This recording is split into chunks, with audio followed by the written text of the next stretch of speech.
Ladies and gentlemen, welcome back to another Clay Eshelman reaction video. So today we're going to be looking at OD. So yeah, I've heard this song probably close to 100 times.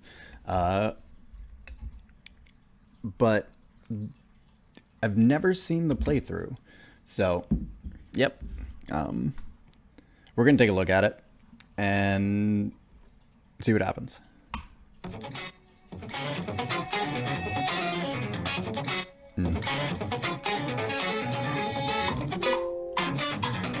right.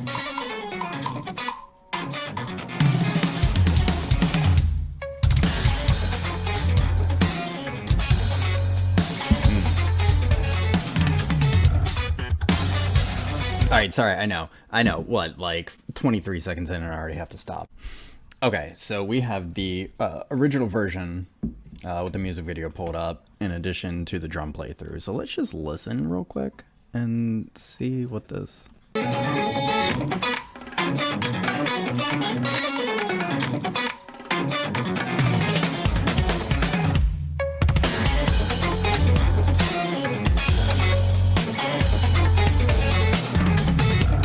Okay. And then in for contrast.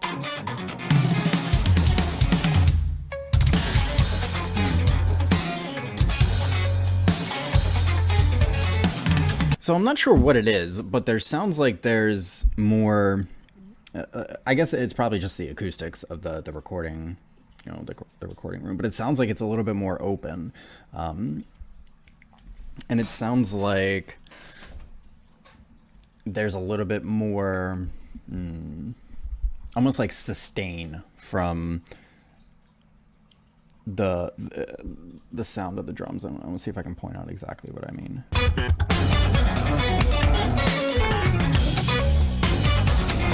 See, you can kind of hear that, like the cymbals, they don't, like, the sound doesn't bleed over that much, and I think particularly the snare. On the original here, the snare is nice and tight, compact, and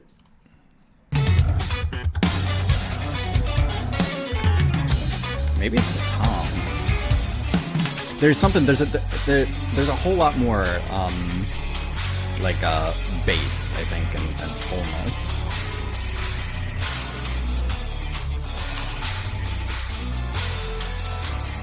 Just let my man go for a minute, though.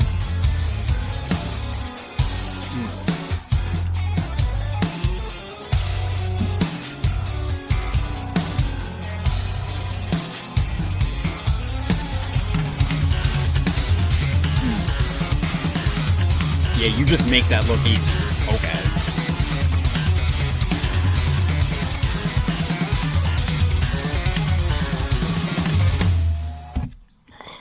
So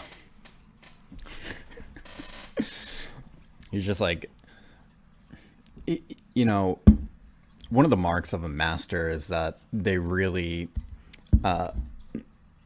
they make it look easy, right? They make their craft look easy, almost to the point to where you're like, oh yeah, you're looking at it, you're like, oh yeah, I see what he's doing there. I could probably do that. And then you like sit down at the drum set, you know, and you're like, you know, if you're like me, you're a monkey, and you just kind of bang on the drums and it doesn't sound good, and then you annoy the people in Guitar Center and they tell you to leave. But I think what's kind of interesting is that there's, like, when you master something, right, it looks easy to other people because it is easy to you, because you've removed all the difficulty from it. And so I think the process of mastering something, whether it's a skill or anything like that, there's this reduction in the difficulty of it to the point to where it does become effortless, you know, where there's no more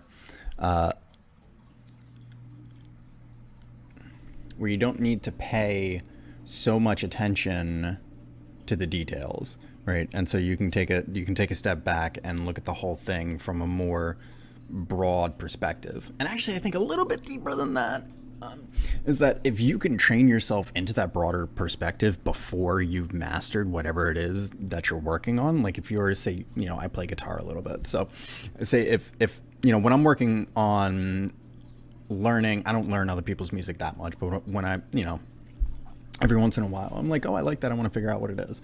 I noticed that, like, if I can train myself into the state of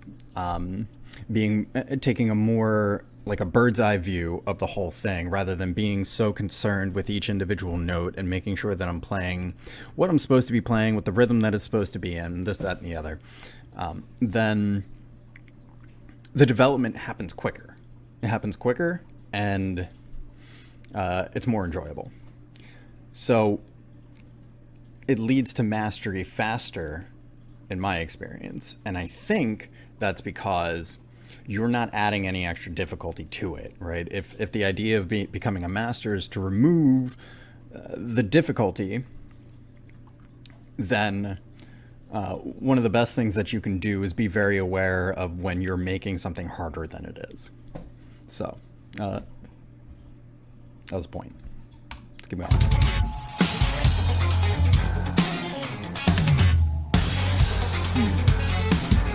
Sorry, I know. That's what you came here for, though. That's what you came here for. Don't. That's what you came here for.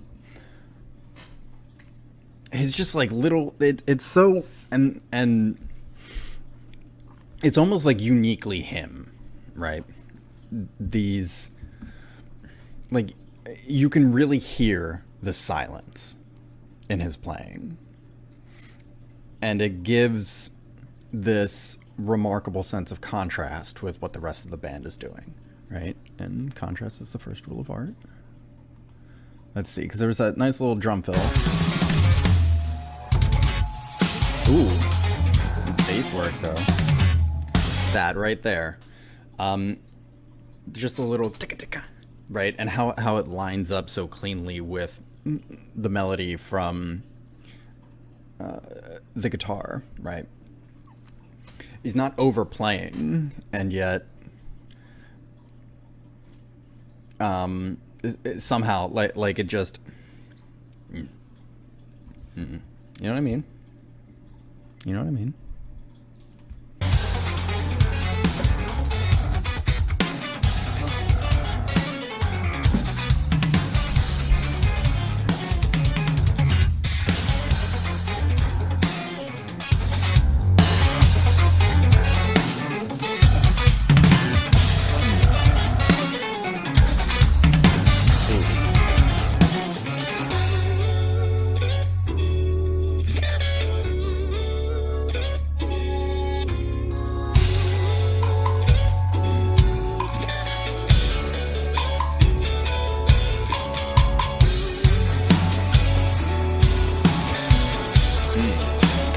The sound of that kit, man. It sounds amazing. The snare, the toms, the bass, they can all sound beautiful.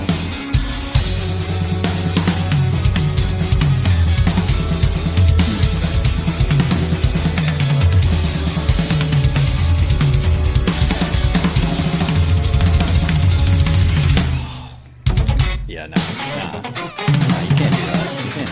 You're not allowed to just do that. Let's do it. You gotta do that again. You can't just do that once.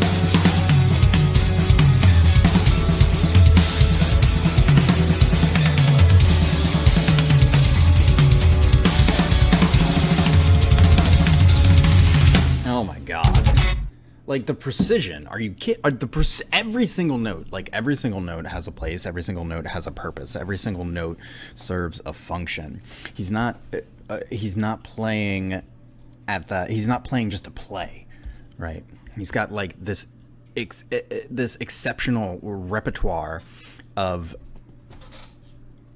skill behind the drum set, and you only really get the full expression of it in that 2.5 minutes into the song, right? Just amazing, like amazing.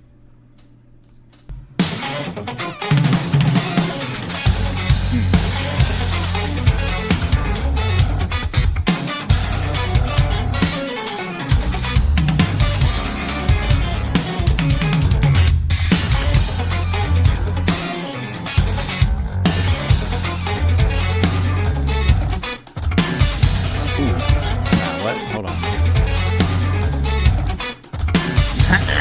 on. Did you hear my dude with the cymbals? There's like, no. Nah, hold on. I don't think you heard it. The triplets on the hi-hat there? Right. Beautiful fill there at the end.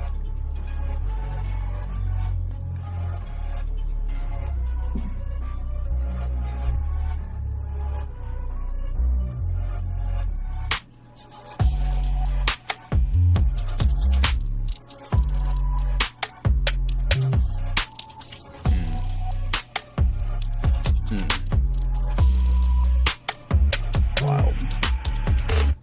Respect. Hi, I'm Clay Ashleman, and these are the cymbals you just saw me play. From left to right, classic custom 12-inch trash stack, pure alloy 14-inch medium hi-hats, pure alloy 10-inch splash. Okay. You can watch the rest of that on your own. But that's about it, man. Yeah, he's a master. Like, no doubt about it, and always enjoyable to watch. So if you enjoyed watching, if you enjoyed watching, consider liking, subscribing, commenting, all that good stuff, and leave a comment in the comments down below. Let me know if there's something you'd like me to react to. We're not limited to just music either, so whatever you guys want, I'm pretty open. But that's going to do it for now. As always, thanks for stopping by, and hope you enjoy the rest of your day.